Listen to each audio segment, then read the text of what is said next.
On September 24th, 2019, 19-year-old Emma Richardson vanished from the Whitmore family estate in suburban Connecticut. Her bedroom was spotless, her belongings packed, and the family insisted she had simply quit without notice.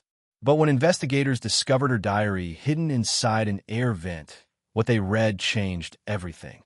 The entries painted a picture not of a girl who left, but of someone who uncovered something she was never meant to see. The Whitmores weren't just a wealthy family with secrets.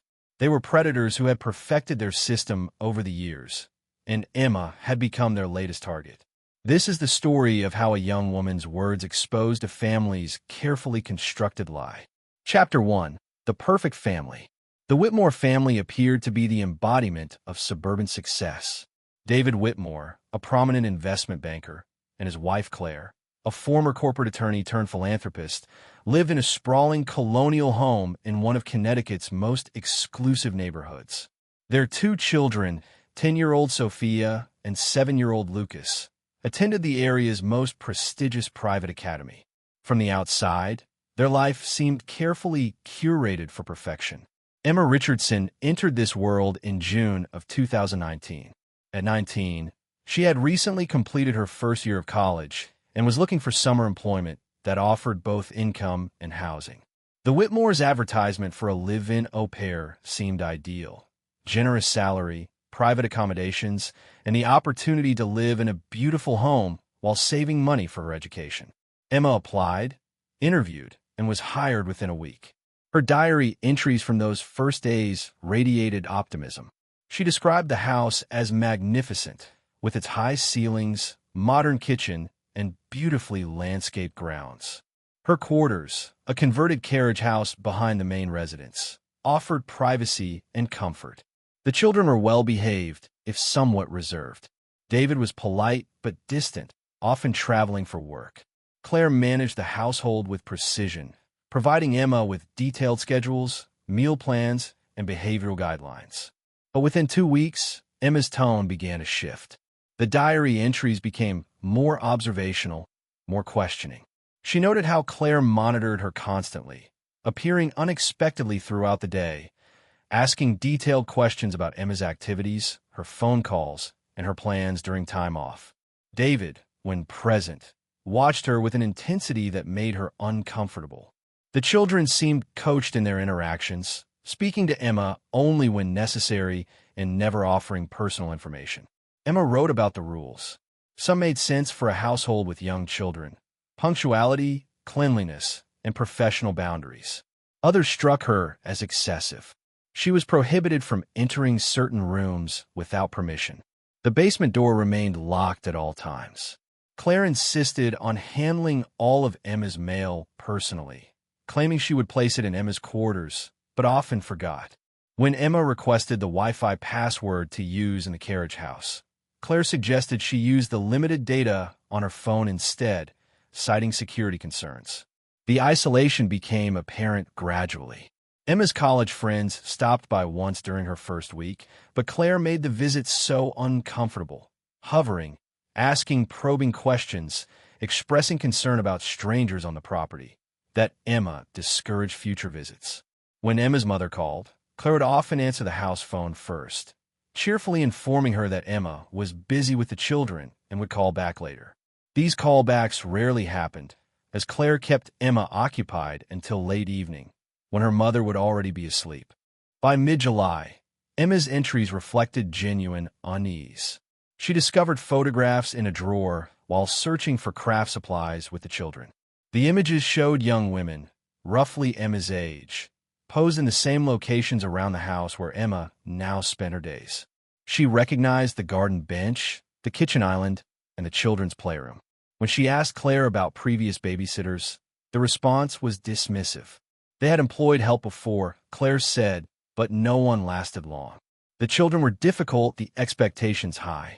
Most girls left after a few months, sometimes without notice. Emma counted 7 different faces in those photographs. 7 young women who had stood where she now stood, cared for the same children, lived in the same carriage house. The realization unsettled her deeply. She began researching, using the library computers during her scarce time off, trying to find information about the Whitmore family's employment history. What she discovered would set in motion a series of events that would ultimately lead to her disappearance. The entries from late July revealed Emma's discovery of inconsistencies. The timeline Claire provided didn't match public records. The house had been purchased only 4 years earlier, yet Claire spoke of babysitters stretching back much longer.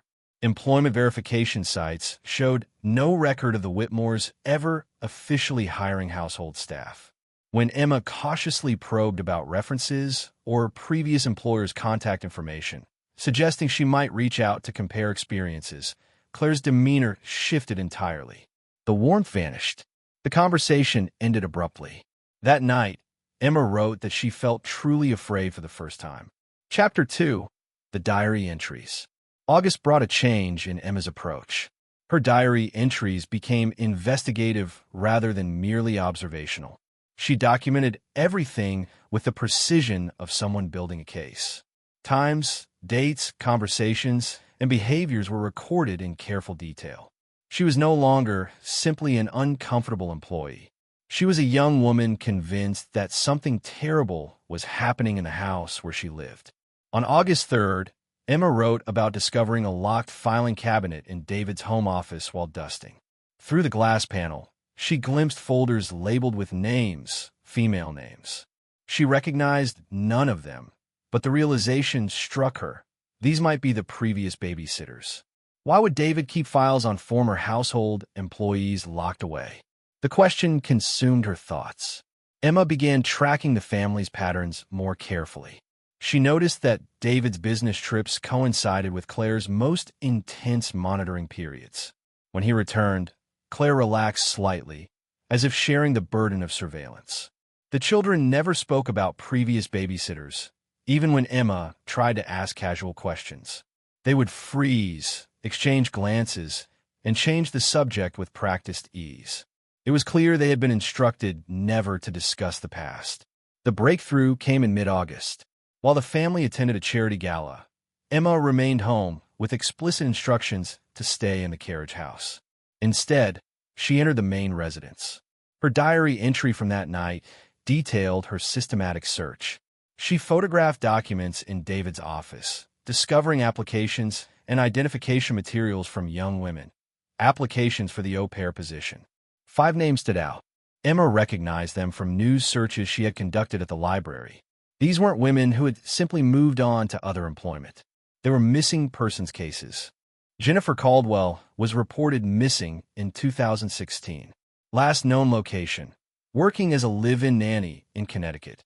Melissa Torres disappeared in 2017 shortly after taking a position as an au pair. Ashley Montgomery, 2018, similar circumstances. The pattern was undeniable. Each woman was young, unattached, often estranged from family or lacking close local connections. Each had been hired through classified advertisements, paid in cash, and provided with living quarters that isolated them from the outside world. Emma's entries became increasingly detailed as she pieced together the operation. The Whitmores weren't simply employing and exploiting young women. They were systematically targeting vulnerable individuals, gaining access to their financial information, their identification documents, and their personal details. Emma discovered evidence suggesting identity theft on a sophisticated scale. The locked basement, she theorized, contained more evidence, perhaps belongings from previous victims, documents, or worse. She wrote about the psychological manipulation she had experienced firsthand. The isolation tactics, the monitoring, the gradual erosion of outside connections. These were deliberate strategies to make victims dependent and controllable. By the time someone like Emma recognized the danger, she would already be cut off from support systems, her movements tracked, her communications monitored. On August 28th, Emma documented her plan. She would gather concrete evidence, photograph everything she could access, and then leave immediately while the family was away. She would go directly to the police with what she had uncovered. But there was one element she needed first: access to that basement. Whatever the Whitmores were hiding, Emma believed, was behind that locked door. Her entry from September 1st described finding a key. David had left it briefly on his desk while showering after a morning run. Emma made a wax impression using a technique she had researched online, planning to have a duplicate made during her next trip into town. The entry ended with a single line that would later haunt investigators. "Once I see what's down there, I'll have everything I need. Then I disappear before they can stop me." The subsequent entries were shorter, more hurried. Emma was planning her exit. She arranged for a friend from college to pick her up on September 23rd, while the Whitmores attended Sophia's school function. She would take only essentials and leave everything else, making it look like an impulsive departure. The diary would stay hidden as insurance. If anything happened to her, eventually someone would find it and understand the truth. September 15th's entry mentioned receiving her duplicate key. She planned to access the basement on September 22nd, photograph everything, and leave the next day. Her handwriting showed stress in its irregular slant. She wrote about difficulty sleeping, about Claire's increasingly suspicious behavior, about feeling watched even in the carriage house. The final complete entry was dated September 21st. "Tomorrow I find out what they're hiding. Tomorrow, everything makes sense. Then I get out, and I make sure no one else ends up here." Chapter 3. The Vanishing. September 22nd arrived with ordinary routines that masked extraordinary tension. Emma's final diary entry, written at 11:47 p.m. that night, was brief and shaken. "I got into the basement. I saw everything. They know. I heard Claire on the stairs. I'm hiding this diary now. If someone finds it, look for the others. They're still." The entry ended abruptly, the final word unfinished. The morning of September 23rd unfolded according to the Whitmore family's typical Monday schedule. David left for his office at 7. Claire prepared breakfast for the children, drove them to school, and returned home around 9. According to her later statement to police, she checked on Emma around 10 and found the carriage house empty but tidy. Emma's belongings were gone. A handwritten note on the bed read simply, "This position isn't for me. Thank you for the opportunity." Claire claimed she was surprised, but not shocked. Emma had seemed overwhelmed recently, she told investigators, struggling with the demands of childcare and household management. Young people often overestimate their capabilities. Claire said she had expected Emma might not complete the summer. The note confirmed her suspicions. She boxed up the few items Emma had left behind and placed them in storage, assuming Emma might contact her for forwarding information eventually. But Emma never made contact with anyone. Her parents, whom she spoke with weekly despite Claire's interference, received no call. Her college roommate, who was supposed to pick her up that day, arrived at the arranged time to find Emma gone and the Whitmores claiming she had already left. Emma's bank account showed no activity after September 21st. Her phone went straight to voicemail. By September 25th, Emma's parents filed a missing persons report. Local police initially treated it as a young adult voluntarily leaving employment. The Whitmores cooperated fully, providing the note, expressing concern, and offering their theory that Emma had simply moved on without maintaining contact. Their story was consistent, their demeanor appropriate, their documentation seemingly legitimate. The investigation might have stalled there if not for Detective Sarah Chun, a veteran investigator with the Connecticut State Police who specialized in missing persons cases. Chun reviewed Emma's file, and something nagged at her. The cleaned room, the convenient note, the family's excessive helpfulness. It felt performed rather than genuine. Chun requested permission to search the property thoroughly. On October 3rd, a forensics team processed the carriage house. They found it suspiciously clean, recently deep-cleaned with industrial-grade products. Luminol testing revealed clean blood traces near the small kitchenette. The amounts were minimal, potentially explainable by a minor injury, but combined with Emma's disappearance, they warranted further investigation. Chun interviewed neighbors, friends, and Emma's family. The picture that emerged contradicted the Whitmores' portrayal. Emma wasn't overwhelmed or unhappy. She was frightened. She had told her roommate about the strange rules and locked rooms. She had mentioned to her mother that something felt wrong about the family. These weren't the statements of someone planning to simply quit and move on. The breakthrough came when Detective Chun personally searched the carriage house a second time. While the forensics team had processed surfaces and obvious hiding places, Chun looked differently. She examined air vents, ceiling panels, and floor cracks. In the bathroom, behind a removable vent cover, she found it. Emma's diary, wrapped in plastic bags and wedged into the ductwork. The diary's contents transformed the investigation immediately. This was no longer a simple missing persons case involving a transient employee. This was potentially a serial crime spanning years, with multiple victims and a sophisticated operation designed to target and exploit vulnerable young women. The Whitmore family home became a crime scene. Search warrants were executed. David and Claire were brought in for questioning. The basement, finally accessed by investigators, revealed the horror Emma had witnessed in her final hours. It wasn't a torture chamber or burial site, as some feared. It was something perhaps more insidious, a document processing center. Filing cabinets contained identification materials from dozens of young women. Computers held files indicating systematic identity theft and financial fraud. The Whitmores had been using their babysitter's personal information to establish credit, open accounts, and transfer funds, all while the victims lived under their roof, isolated and monitored. But Emma's fate remained unknown. The diary ended with that incomplete entry. Blood traces suggested potential violence, but no body was found. The investigation expanded beyond Connecticut as authorities traced the network Emma had uncovered. Chapter 4. The Uncovering. The contents of Emma Richardson's diary became the foundation of one of the largest fraud and human trafficking investigations in Connecticut history. Each entry was analyzed, every name researched, and every lead pursued. What emerged was a pattern of predatory behavior spanning nearly a decade and affecting victims across multiple states. Detective Chen's team focused first on the 5 women Emma had identified as previous babysitters with suspicious disappearances.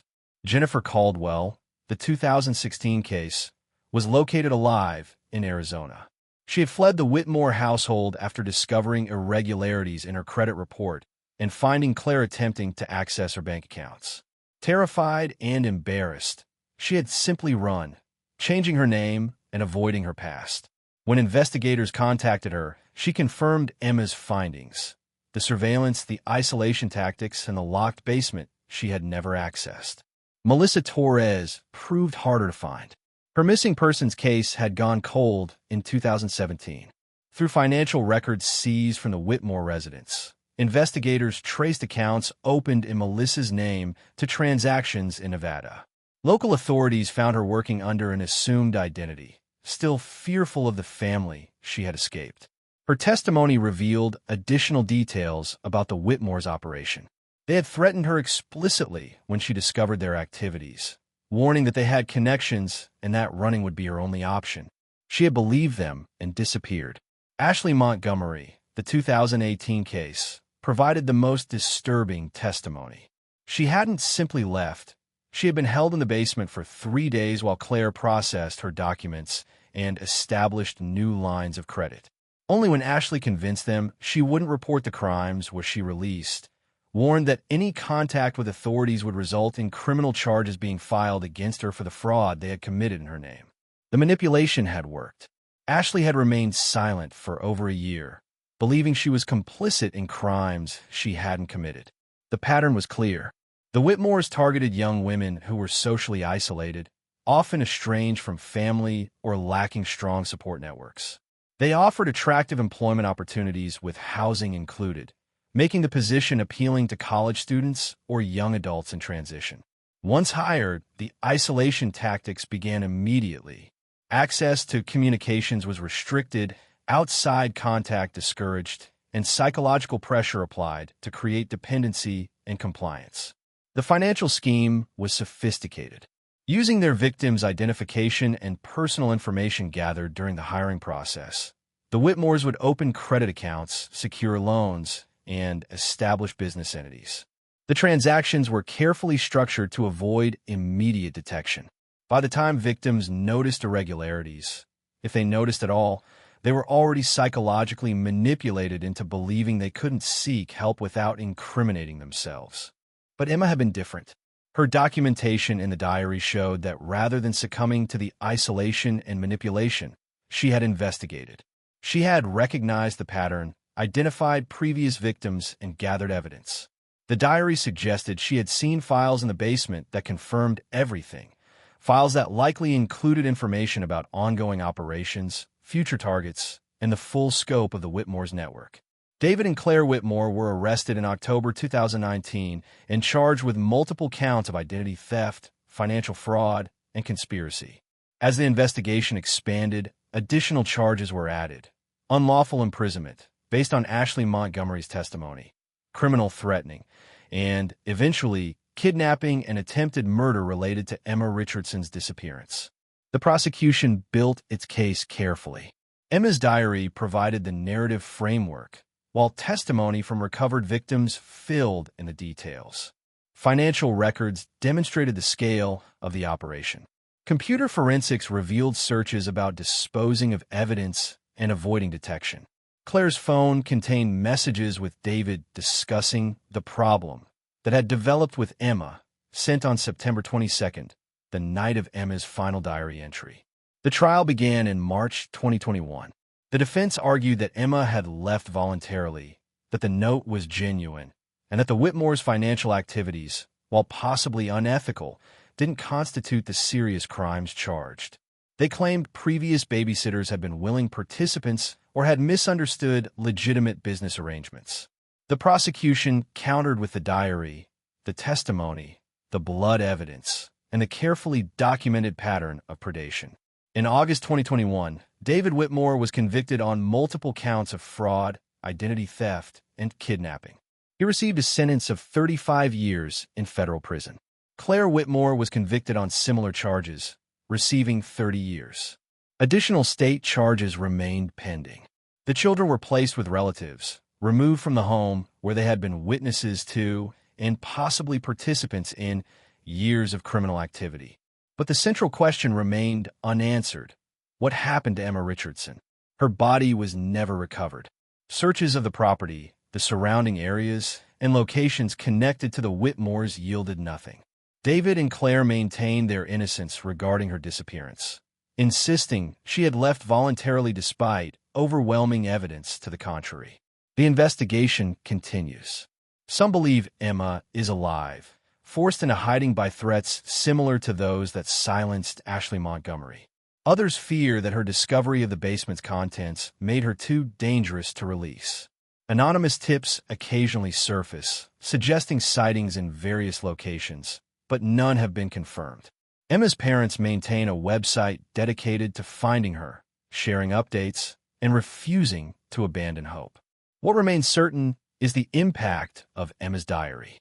Her documented observations and investigations exposed a criminal network that had operated successfully for years. Her words brought justice for victims who had been silenced by fear and manipulation. The 7 faces in those photographs were identified. Most were located and offered support services. Some testified at trial. Others preferred to remain anonymous, trying to rebuild lives that had been derailed by the Whitmores' predation. Emma Richardson's disappearance serves as a stark reminder of how vulnerable young adults can be when seeking employment, especially in positions that offer isolation from support networks. Her diary demonstrated the importance of documentation, of trusting instincts, and of the courage required to investigate when something feels fundamentally wrong. Whether Emma will ever be found remains unknown, but her legacy is clear.